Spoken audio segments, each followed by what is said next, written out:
Hello students, आज आपण start करतोय आपला नेक्स्ट चॅप्टर MST CET रिव्हिजनसाठी which is known as magnetic effect of electric current. आपण पाहणार आहोत MST CET मध्ये 2019 ते 2016 या दरम्यान विचारले गेलेले क्वेश्चन्स.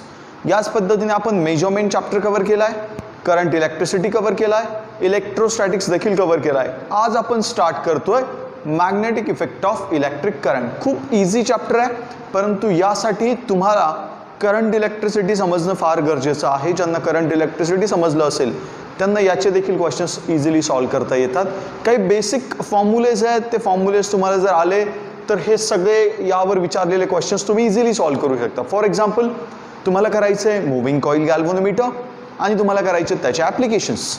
हे जर तुम्ही प्रॉपर केलं तर मॅक्झिमम क्वेश्चन्स याच पॉईंटवर या चॅप्टरवर विचारले गेलेले आहेत आणि विचारले जातील देखील. Okay, so without wasting a time आपण 2019 मध्ये या चॅप्टरवर कोणते क्वेश्चन्स विचारले गेले होते त्याकडे वन ऑन वन जाऊयात. ओके, आपला फर्स्ट वाला क्वेश्चन आहे, see hope so the picture quality is very clear in the camera.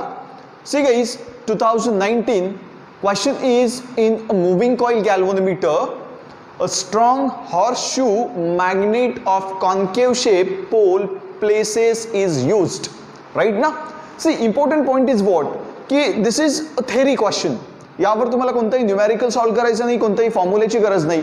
जर तुम्ही आपला जो MST CETचा ग्रुप आहे त्या ग्रुपवर मी काही दिवसांपूर्वी लॉकडाऊनमध्ये या चॅप्टर रिलेटेड माझे काही थेरी लेक्चर्स यूट्यूबला जे आहेत ते त्याच्या लिंक मी सेंड केल्या होत्या.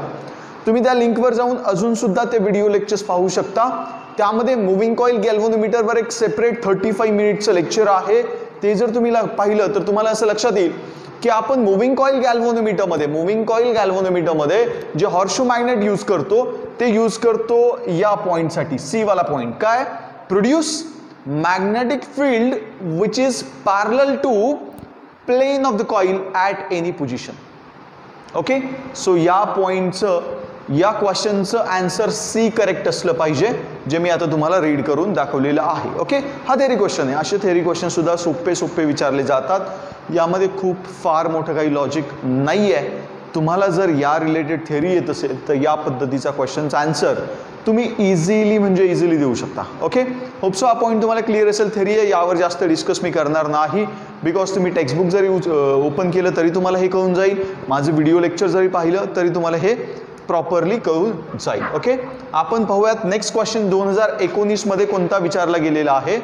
नेक्स्ट वाला क्वेश्चन, सी गाइस, हा वाला एक क्वेश्चन आपल्याला दिलेला आहे. आपण पाहूयात एक्झॅक्टली क्वेश्चन काय आणि त्यांनी काय विचारलेलं आहे. Okay, see a galvanometer has a resistance of 100 ohm. म्हणजे काय रे बांधनो, तर जी ची व्हॅल्यू दिली आहे तुम्हाला किती, 100 ओहम.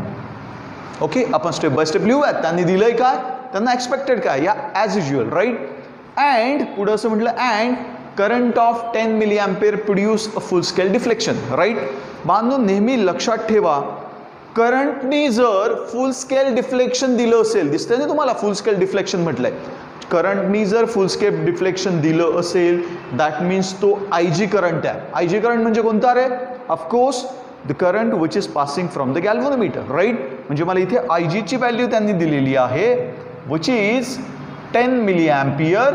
म्हणजेच तुम्ही लिहिणार 10 × 10⁻³ अँपिअर, म्हणजेच तुम्ही लिहिणार 10⁻² अँपिअर.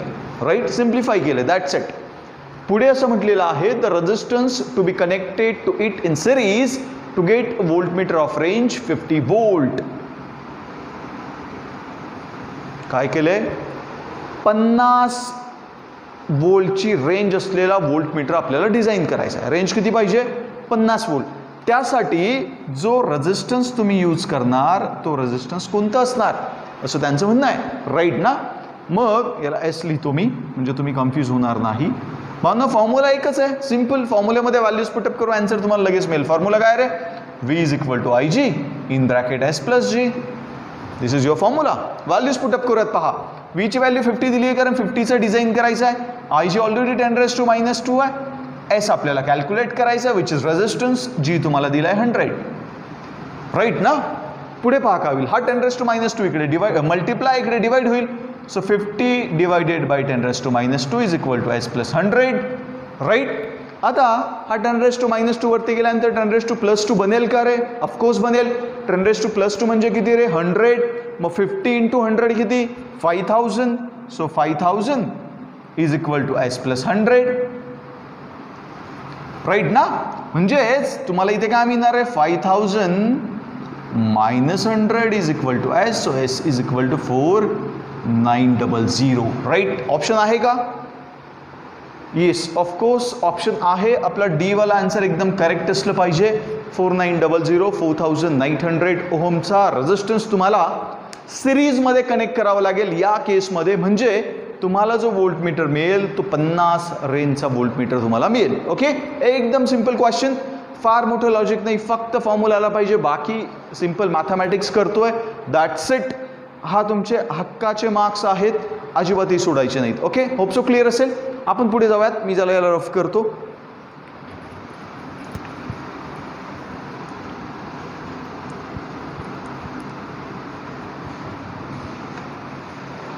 नेक्स्ट वाला क्वेश्चन पाहूयात. ओके, सी गाइस, नेक्स्ट वाला क्वेश्चन दिलाय. The range of an ammeter of resistance G can be increase from I to Ni by connecting. No, एकदम सिंपल. ऑप्शन काय दिलेत? A series resistance of G upon n-1 ohm, shunt resistance of G upon n-1 ohm, shunt of G upon n-1 ohm, a series resistance of G upon n-1 ohm. Hope so तुम्हाला कॅमेरामध्ये projection proper दिसत असेल. तुम्हाला माहिती आहे थोडं question and options लिहिण्यात आपला वेळ जातो, त्यामुळे मी आज प्रोजेक्टरची हेल्प घेतो आहे. होप सो क्लिअरच असेल ते. आम्ही थोडं व्यवस्थित टेस्टिंग पण केलेलं आहेच नक्की. सी, ॲमीटर म्हटलं आहे ना रे, ॲमीटर, राईट. आणि मग तुम्हाला माहिती आहे ॲमीटरमध्ये रेजिस्टन्स ऑलवेज कसा यूज होतो रे? शंटमध्येच यूज होतो, राईट ना. त्यामुळे शंटचे दोनच ऑप्शन्स आहेत तुमच्याकडे, एक हा वाला आणि एक हा वाला. हा वाला ऑप्शन कॅन्सल झाला कारण ते सिरीज दिलेत, राईट ना. मग लक्षात ठेवायचं, कधी पण ॲमीटरची रेंज जर आपल्याला इन्क्रीज करायची असेल तर आपण G upon n-1 ओहम हा वाला फॉर्म्युला यूज करतो. बायहार्ट करून ठेवा काही टेक्निक्स, कारण सगळ्याच गोष्टीमध्ये तुम्ही कॅल्क्युलेशन आणि वेळ घेत बसले तर तुमचा वेळ खूप जाणार. काही टेक्निक्स बायहार्ट पाहिजे. If the ammeter is there and we want to increase the range of ammeter, the formula should be G upon n-1 ohm. That's it. Okay, so तुमचा ऑप्शन बी वाला जो आहे, हा बी वाला ऑप्शन एकदम correct आहे बाळांनो. यावर तुम्ही टिक करणार. हा क्वेश्चन आपला संपला. Okay, clear? होप सो तुम्हाला क्लिअर असेल. आपण कोणता ऑप्शन चूज केला आहे? बी वाला ऑप्शन चूज केला आहे, G upon n-1 ohm. That's it. Okay, rough करतो मी याला. अजून थोडं पुढे जाऊयात आपण.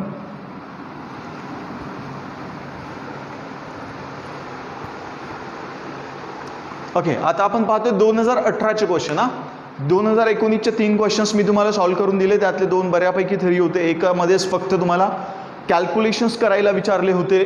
आता 2018कडे जाऊयात आणि क्वेश्चन काय जरा स्टेप बाय स्टेप आपण रीड करूयात. And alternating electric field of frequency new. Okay, frequency new दिली आहे तुम्हाला. ओके, याला व्ही म्हणतात काही जण, व्ही नाही, इट्स अ न्यू फ्रिक्वेन्सी आहे, वेलॉसिटी नाही, कन्फ्यूज व्हायचं नाही. Is applied across dees of radius R. मग डीज म्हणजे काय? तर तुम्ही सायक्लोट्रॉनची माझी व्हिडिओ पाहिली असेल, त्याची सुद्धा लिंक मी ग्रुपवर लॉकडाऊनमध्ये सेंड केली होती. ज्यांनी पाहिली नसेल त्यांनी पहा. त्यामध्ये 2 डीज असतात, डी आकाराची असतात, त्यामुळे त्याला डीज म्हणतो. त्याची रेडियस आर दिलेली आहे. Of a cyclotron to accelerate proton. एक प्रोटॉन आहे, त्याला आपल्याला ॲस्कलरेट करायचं आहे. ओके, त्याचं मास m दिलं आहे. Okay, the operating magnetic field B and operating magnetic field be used, okay, be used and kinetic energy of the proton beam produced by it are respectively. okay, very good. म्हणजे काय काय विचारले तुम्हाला? विचारले बी magnetic field काय आणि विचारले kinetic energy किती, राईट. आणि हे दोघांसाठी 2 ऑप्शन्स दिलेत ना, हा फर्स्ट वाला कॉमा देऊन सेकंड वाला, फर्स्ट कॉमा देऊन सेकंड. ओके, पाहूयात आता आपण काय म्हणणं आहे त्यांचं. बांधव लक्षात ठेवा, टाइम पिरियडचा फॉर्म्युला असतो T is equal to 1/μ, right ना. त्याचाच फॉर्म्युला असा असतो 2πm/EB. तुम्ही हे सगळं थेरीला पाहिलं असेल बोर्ड एक्झाममध्ये अभ्यास करत असताना, राईट. मी याला थोडं सिम्प्लिफाय करतो. 1/μ is equal to 2πm/EB, right ना. फक्त हा वाला हे 2 पॉईंट, हा आणि हा इथे लिहिला मी. आपल्याला EB पाहिजे ना, हा बी इकडे डिवाइड, इकडे मल्टिप्लाय करू का रे मी? मग काय होईल पहा, मल्टिप्लाय केल्यानंतर इथे आपल्याला मिळेल B is equal to 2πm e into nu, right ना. अरे शोनो, बीची व्हॅल्यू मिळाली का तुम्हाला? काय मिळाली? 2 pi M new upon E. मी न्यू पाहिजे तर इथे लिहितो. इथे लिहिला का? इथे लिहिलं का? एकच, कारण तो मल्टिप्लायला आहे, right. 2 pi M nu by E, right. मग इथे आता बीची व्हॅल्यू मिळाली. तुम्हाला विचारलं बी आणि कायनेटिक एनर्जी ना. मग इथे बी फर्स्टवाला बी आहे, सेकंडवाला कायनेटिक एनर्जी आहे. हा फर्स्ट बी कायनेटिक एनर्जी, बी कायनेटिक एनर्जी. मग बीची जी व्हॅल्यू आपल्याला मिळाली ती मॅच करूयात आपण. कुठे मॅच होतीये? 2 pi M nu by E. Okay, पहा इथेच मॅच होतीये, राईट ना. दुसरीकडे कुठे आली आहे का? इथे पण नाहीये. ही वाली व्हॅल्यू इथे पण दिसत नाही, ही व्हॅल्यू इथे पण दिसत नाही, राईट. मग बांधनो काही क्वेश्चन्स इतके सिंपल असतात. तुम्हाला 2 पॉईंट यामध्ये विचारलेत, पण आपण कोणाचं आन्सर कॅल्क्युलेट केलंय? एकाच क्वेश्चनचं, कोणत्या? बीचं, राईट ना. आणि बी इथे मॅच झाला. दुसरीकडे सेम बी कुठेच दिसत नाही, म्हणजे हाच ऑप्शन करेक्ट असला पाहिजे. कायनेटिक एनर्जी सॉल्व्ह करायची गरजच नाही, राईट ना. कारण बी जर इथेच करेक्ट आहे म्हणजे कायनेटिक एनर्जी इथलीच करेक्ट असलीच पाहिजे. Are you getting my point? Because B इथे करेक्ट नाहीये, हे आपलं बीचं आन्सर इथे करेक्ट नाहीये, हे बीचं आन्सर इथे पण करेक्ट नाही, म्हणजे तिन्ही ऑप्शन रॉंग आहेत. तरी सुद्धा पुढे काय करायचं ते पण सांगतो तुम्हाला. पहा, बी मिळाली. मोमेंटम कॅल्क्युलेट करूयात. मोमेंटमचा फॉर्म्युला असतो E into B into R.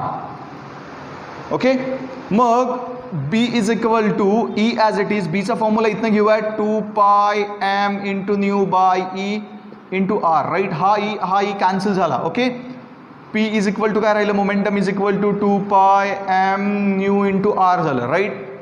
आता कायनेटिक एनर्जी पहा. कायनेटिक एनर्जीचा फॉर्म्युला असतो, kinetic energy related to cyclotron सांगतो आम्ही. Kinetic energy is equal to मोमेंटमचा square upon twice of M. काय फॉर्म्युला आहे? मोमेंटमचा square upon twice of M. Momentum इथे कॅल्क्युलेट केलं, किती मिळालं? 2 pi M new R. 2 pi M new R, त्याचा काय रे? Square, right, upon twice of M, right. हा टू कॅन्सल, हा M cancel. Kinetic energy is equal to, हा 2 कॅन्सल झाला पण त्याचा स्क्वेअर होता, सो 2 कॅन्सल झाल्यामुळे 2 इथे ॲज इट इज राहील. कन्फ्यूज होऊ नका, मी डायरेक्ट कॅल्क्युलेशन करतोय. 2चा स्क्वेअर 4 असतो, त्या 4 मधनं एक 2 कॅन्सल केला आपण, या 2ला आणि या 2ला, राईट ना. मग इथे 2 राहिला. हा पायचा स्क्वेअर बनला कारण स्क्वेअर आहे ब्रॅकेटचा. एमचा स्क्वेअर होता, त्यातला एक एम कॅन्सल झालाय, दुसरा एम ॲज इट इज राहील. न्यूचा स्क्वेअर ॲज इट इज, आरचा square as it is, right. हे वाला आन्सर आहे. कायनेटिक एनर्जीचं मॅच होते का बघूया तिथं, कारण हे ऑप्शन आपण करेक्ट कन्सिडर केलेलं होतं. पहा, 2 pi square 2 pi square, M nu square R square, एकदम परफेक्ट. ओके, त्यामुळे कधी असं जर विचारलं ना 2 क्वेश्चन्स, तर एक कॅल्क्युलेट करून तुम्ही फक्त मॅच करा. जर तो मॅच दुसरीकडे कुठे मॅच होत नसेल, एकाच ऑप्शनला मॅच होत असेल, तेच परफेक्ट आन्सर तुमचं, राईट ना. आपलं पण सेम झालं. हा बी वाला जो आपल्याला आन्सर मिळालं बीचं, ते एकच मॅच आहे, दुसरे कुठेच मॅच दिसत नाहीये, त्यामुळे हेच ऑप्शन तुमचं करेक्ट असणार, गॅरंटेड. अजिबात हे वेळ घालवायचा नाही. ओके, होपसो तुम्हाला क्लिअर असेल. मी सिम्पल स्टेप्समध्ये काही कॅल्क्युलेशन्स दिले. इझी सायक्लोट्रॉन पॉईंट आहे. 3-4 त्यामध्ये फॉर्म्युलेज आहेत, त्या फॉर्म्युले व्यवस्थित केले तर तुम्हाला सगळं इझी वाटेल, राईट. मी याला रफ करतो, थोडं पुढे जाऊयात अजून आपण.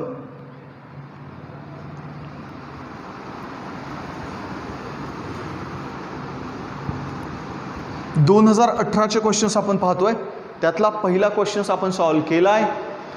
दुसरा क्वेश्चन्स पाहूयात आपण. The deflection in galvanometer falls to 1/4 when it shunted by 3 ohm. Okay, गॅल्व्हनोमीटरला 3 ohmनी शंट केलं तर डिफ्लेक्शन कितीनी फॉल केलं?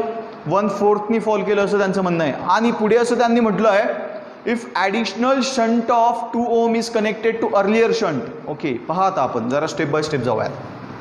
इंटरेस्टिंग क्वेश्चन आहे जरा का.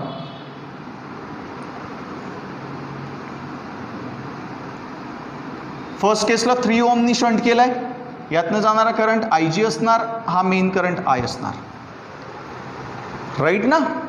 सेकंड केसमध्ये म्हटले असं, if additional shunt of 2 ohm, म्हणजे आधीचा तर होताच ॲज इट इज बानो, आधीचा 3 ohm ॲज इट इज होता, ॲडिशनल 2 ohm त्यांनी घेतला इथे आणि शंट केलं. मग हा IG आणि हा I शंट केलं तर deflection of galvanometer falls to. तर या केसमध्ये डिफ्लेक्शन किती फॉल करेल? कारण या केसमध्ये डिफ्लेक्शन 1/4नी फॉल केले असं त्यांनी म्हटलं आहे, राईट. या केसमध्ये किती? मग फॉर्म्युला तुम्हाला सगळ्यांना माहिती आहे. फॉर्म्युला काय रे? मी जो तुम्हाला फॉर्म्युला विचारला होता तुम्हाला, sir it's simple, IG/I is equal to S/S+G, right ना. आणि तुम्हाला हे 1/4 काय दिले? IG/I दिलाय, विसरायचं नाही. ओके, खूप सारे स्टुडंट यात कन्फ्यूज होतात. ही व्हॅल्यू जी दिली आहे 1/4, जी तिकडे तुम्हाला दिसतीये ती 1/4 IG/I. So 1/4 is equal to S किती आहे रे 3 आहे. So 3/3 plus G. राईट. मग इथून जी ची व्हॅल्यू आपण कॅल्क्युलेट करूयात. काय बनेल जी ची व्हॅल्यू क्रॉस मल्टिप्लाय करूयात 3 plus G is equal to 12 बनेल. So 12 minus 3 is equal to 9. So G is equal to 9 ohm बनला. किती बनला 9 ओहम जी ची व्हॅल्यू. राईट ना. क्रॉस मल्टिप्लिकेशन करून तुम्ही जी ची कॅल्क्युलेट करा. मी डायरेक्टली कॅल्क्युलेट केली 9 मिळाला. राईट. आता इकडे जाऊयात या केसमध्ये. या केसमध्ये काय होणार IG/I is equal to S upon S plus G. Right. Formula same use करतोय मी. आपल्याला इथे कॅल्क्युलेट करायचं आहे IG/I कितीनी फॉल करेल कितीनी फॉल्स होईल ते विचारलंय. म्हणजे IG/I विचारलाय. राईट ना. एस किती आहे रे तर एस 3 आणि 2 पॅरलल मध्ये आहेत. त्या दोघांचं पॅरलल कॉम्बिनेशन कसं कॅल्क्युलेट करता येईल. RP is equal to 3 × 2/3 plus 2 6/5 बनेल. राईट. ते पुटअप करूयात. काय बनेल मग IG/I इज इक्वल टू हा 6/5 upon 6/5 plus 4. Sorry 6/5 this is G not 4. 6/5 आणि हा जो जी आहे या जी ची व्हॅल्यू 9 आहे ना ती इथनं घेऊयात आपण 9. ओके. सो तुम्ही जर याला प्रॉपरली सॉल्व केलं 6/5 45/6. ओके 45 IG/I सॉल्व करून देतो मी. हे सॉल्व करणं तुम्हाला पण शक्य आहे पण मी सॉल्व करतो. चला हरकत नाही. 6/5 अपॉन हा बनेल 6 plus 45/5. So IG/I is equal to 6/5 upon 45 plus 51/5. So 5 get cancel. IG/I is equal to 6/51 आणि if you solve this combination IG/I will become. Check करूयात कुठे होईल ते. ऑफकोर्स ही वाली मॅच येईल. राईट ना. बिकॉज हा जो आपल्याला डिव्हिजन करायची आहे की 1/2 बरोबर मॅच होत नाही 1/3 बरोबर मॅच होत नाही 1/4 बरोबर मॅच होत नाही. याबरोबर मॅच होऊ शकते बिकॉज 8 × 6 48 होतात ना. सो याच्या नियर अबाउट बनते ती 51च्या. सो 8.5 असली पाहिजे. So 1/8.5 is your correct answer. Okay ना. काय केलं मी कळालं तुम्हाला. राईट. सिम्पल. आपण काय केलं पहिल्यांदा फॉर्म्युला लिहिला. त्या फर्स्ट केसमधनं आपण जी ची व्हॅल्यू घेतली. सेकंड केसमध्ये परत तोच फॉर्म्युला यूज केला. एस ची व्हॅल्यू कॅल्क्युलेट केली बाय पॅरलल कॉम्बिनेशन आणि जी ची व्हॅल्यू जी आधी कॅल्क्युलेट केली होती ती पुटअप केली. सिम्पल कॅल्क्युलेशन्स केले. आपल्याला आन्सर मिळालं 1/8.5. That's it. सो तुमचा ऑप्शन डी जो आहे it's very correct option guys. इतके सिम्पल क्वेश्चन्स आहेत. काय लॉजिक आहे का यामध्ये सांगा. 2 केस दिल्या होत्या 2 केसचे इक्वेशन्स लिहिले आणि त्यांना सिम्पल मॅथमॅटिक्स केलं. That's it. आपल्याला आन्सर मिळालं डी वालं 1/8.5. एकदम क्लिअर. ओके. मी याला रफ करतो. आपण अजून थोडं पुढे जाऊयात. मला तुम्हाला होमवर्क पण द्यायचं ॲक्च्युली. पाहूयात ज्या पद्धतीचे क्वेश्चन समोर येतील. रिपीटेड क्वेश्चन वाटला तर मी तो होमवर्कला तुम्हाला देतो. ओके. पुढे जाऊयात आपण. हां काय म्हटलं इथे a circular coil carrying current I. Okay. एक सर्क्युलर कॉइल आहे. I करंट कॅरी करते. तिची रेडियस R आहे and magnetic field at the centre इज B. ओके. म्हणजे B सेंटर. हा लिहून घेऊयात. बी सेंटर. काय फॉर्म्युला असतो रे बी सेंटरचा आपण खूप वेळा शिकलो आहे. It should be μ0NI/2R. Right ना. खूप वेळा हा फॉर्म्युला आपला झाला आहे. पुढे at what distance from the centre along the axis of the same coil. Along the axis. आता सेंटरला नाही आहे. सेकंड केसमध्ये अलॉंग द ॲक्सिस म्हणतायत. Okay. Of the same coil the magnetic field will be B/8. Okay ना. म्हणजे BX ला magnetic field किती आहे B/8. सेंटरच्या 1/8 आहे म्हणजे थोडक्यात. राईट ना. सेंटर कारण सेंटरला B दिली आहे ना. सेंटरला B दिली आहे आणि ॲक्सिसला किती आहे B/8 म्हणजे सेंटरच्या 1/8 बनली ती. राईट. तर पहा जरा थोडं पुढे जाऊयात. BX म्हणजे अलॉंग द ॲक्सिसचा फॉर्म्युला काय रे 11th स्टँडर्डमध्ये झालेला आपला. पहा अलॉंग द ॲक्सिसचा formula μ0NI²R upon 2 in bracket R² plus X² raise to 3/2. Right ना. मग इथे तुम्हाला कंडिशन्स काय दिली. कंडिशन दिली BX is equal to 1/8 of BC. Right ना. BX किती आहे 1/8 ऑफ BC आहे म्हणजेच B/8 आहे. राईट. मग फक्त व्हॅल्यूज पुटअप करायच्यात बाळांनो तुम्हाला. BX चा फॉर्म्युला काय रे mu naught N I square R upon 2 in bracket R square plus X square raise to 3/2 is equal to 1/8 as it is. बीसीचा formula mu naught N I upon twice of R. मग mu naught N I आणि यातला mu naught N आणि आयचा square cancel झाला, right ना. अरे सोनो, मग जे राहिलं आहे त्या राहिल्यामध्ये आपण तुम्ही इक्वेशन्स लिहा आणि तुम्हाला एक्सची व्हॅल्यू कॅल्क्युलेट करायची. एक सिम्पल कॅल्क्युलेशन आहे, होपसो हे कॅल्क्युलेशन तुम्हाला जमणार आहे. जे कॅन्सल होतं ते कॅन्सल करायचं, जे राहील त्यामधनं इक्वेशन पुढे लिहायचं आणि एक्सची व्हॅल्यू कॅल्क्युलेट करायची. ती येईल तुम्हाला √3r. किती येईल? √3r. हे तुमचं ऑप्शन बी वाला आहे. ओके ना. √3r तुमचं आन्सर आलं पाहिजे. कसं आन्सर कॅल्क्युलेट केलं आपण? दोन्ही सेंटरसाठी ॲक्सेससाठी फॉर्म्युले लिहिले, कंडिशन्स तुम्हाला दिली होती. bx is equal to 1/8 of bc. ह्या कंडिशनला मी लिहिलं. दोन्ही फॉर्म्युलेज पुटअप केले. जे कॅन्सल होते ते कॅन्सल करून राहिलेल्यामधनं आपल्याला एक्सची व्हॅल्यू कॅल्क्युलेट करायची. कारण काय विचारलं आहे? अलॉंग द ॲक्सिस विचारलं आहे ना. तर ते अलॉंग द ॲक्सिसमध्ये जे डिस्टन्स आहे ते एक्स असतं. So X is equal to √3r तुमचं आन्सर आलं पाहिजे. ओके. कॅल्क्युलेशन सिम्पल आहेत. कॅल्क्युलेशन होपसो करणं तुम्हाला नक्कीच शक्य असेल. Calculation in the sense cancel होते ते कॅन्सल, राहिलेला पॉईंट फक्त शफलिंग करून एक्सची व्हॅल्यू तुम्ही घ्या. ओके. तुम्हाला हे होपसोही जमेल. मी याला रफ करतो, आपण पुढे जाऊयात. एकदम क्लिअर करतोय मी तुमच्यासमोर पॉईंट्स. राहील फक्त तुमचे कॅल्क्युलेशन्स बाळांनो किती स्ट्रॉंग आहेत. बिकॉज मी फक्त तुम्हाला लॉजिक सांगणार आहे काही गोष्टींचं. कॅल्क्युलेशन तुम्हालाच करायचे आहेत. एकदा का लॉजिक जमलं कॅल्क्युलेशन्स करणं नक्कीच इझी असतं. आपण थोडं पुढे जाऊयात. आता आपण जातोय 2017च्या क्वेश्चनकडे. 2017मध्ये कोणते क्वेश्चन्स विचारलेले आहेत पहा. काय म्हटलं? Sensitivity of moving coil galvanometer. Again question is based on the MCG, that is moving coil galvanometer. तर सेन्सिटिव्हिटी किती दिली आहे त्याची? एस दिली आहे. Okay. If a shunt of 1/8 of the resistance of galvanometer is connected to a moving coil galvanometer, its sensitivity becomes, right ना. किती आहे? S is equal to 1/8 of G, म्हणजेच S is equal to G/8 बनला. पहा simple करतो एकदम within the 30 second.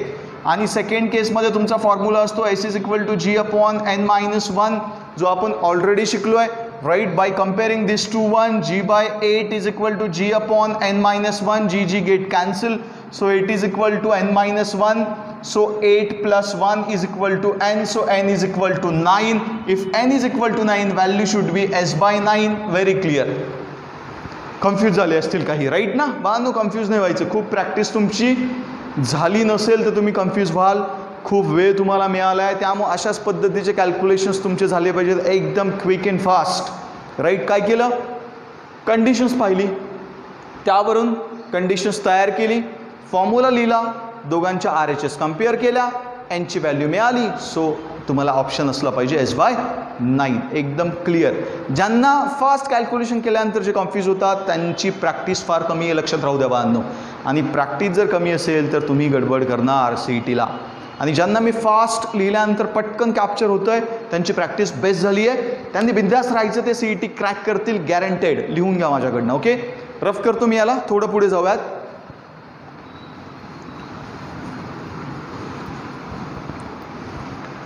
दोन 2017चा आपण पहिला क्वेश्चन पाहिला. आपण जाऊयात 2016. म्हणजे 17मध्ये एकच क्वेश्चन होता, कारण आता 2016कडे आलो आपण डायरेक्टली. काय म्हणणं आहे? A galvanometer of resistance 30 ohm is connected to a battery of EMF 2 volt with 1970 ohm resistance in series. A full scale deflection of 20 divisions is obtained in the galvanometer. To reduce the deflection 10 division, the resistance in series required to. Okay. चला होमवर्कला देतो मी हा question. Simple question आहे, त्यामुळे हा होमवर्कला करणं शक्य आहे. Okay. फॉर्म्युल्यामध्ये फक्त व्हॅल्यूज पुटअप करायच्या, दॅट्स इट. आणि आन्सर कॅल्क्युलेट करून ग्रुपला सेंड करा. व्हिडिओ पॉज करून हा क्वेश्चन तुम्ही नोट डाऊन करा, त्याला व्यवस्थित सॉल्व करा. अडलं तर ग्रुपला पोस्ट करा डाऊट, मी तुम्हाला सॉल्व करून देईल. बट होप सो 100% अडायला नाही पाहिजे, बिकॉज क्वेश्चन खूप इझी आहे. मी रीड करूनच तुमच्यासाठी दिलेला आहे. आपण प्रत्येक लेक्चरमध्ये साधारणतः 2 क्वेश्चन्स होमवर्कला देतो. हा तुमचा फर्स्ट क्वेश्चन आहे या चॅप्टरवर होमवर्कसाठी. ओके. व्हिडिओ पॉज करून तो तुम्ही काय करा, नोट डाऊन करा आणि सॉल्व करा. मी थोडं पुढे जातो. ओके. सिम्पल क्वेश्चन आहे म्हणून होमवर्कला दिला तुम्हाला मी. हां, पुढे काय म्हटलं आहे? 2 particles X and Y having equal charges after being accelerated through same potential difference enter a region of uniform magnetic field and describe a circular path of radius r1 r2 respectively. The ratio of mass x to the mass y. Okay, very good. Interesting question बाळांनो. असा question जर कधी पण विचारला, simple trick सांगतो, असे questions may be विचारले जाऊ शकतात.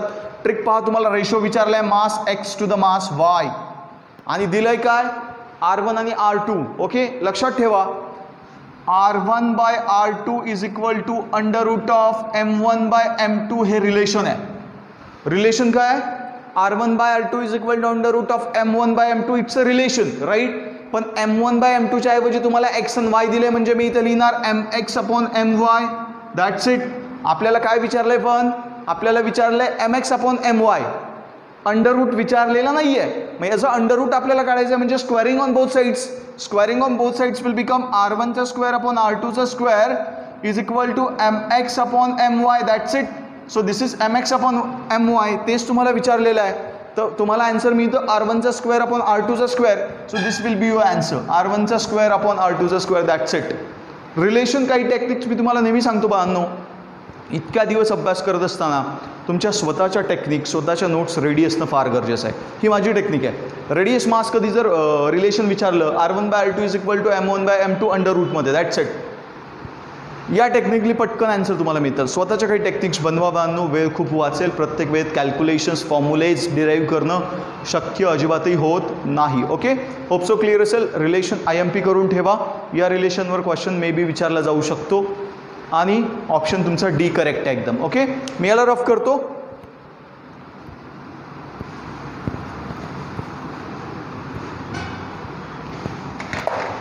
पुढे जाऊयात आपण.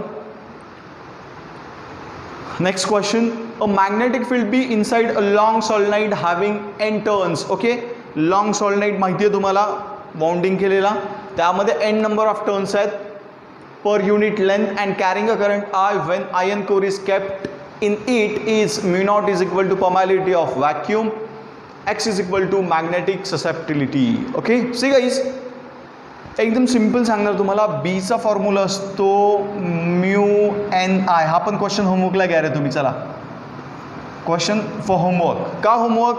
तर यामध्ये काही लॉजिकच नाही. तुम्हाला बी विचारलं आहे आणि बीचा फॉर्म्युला असतो म्यू एन आय.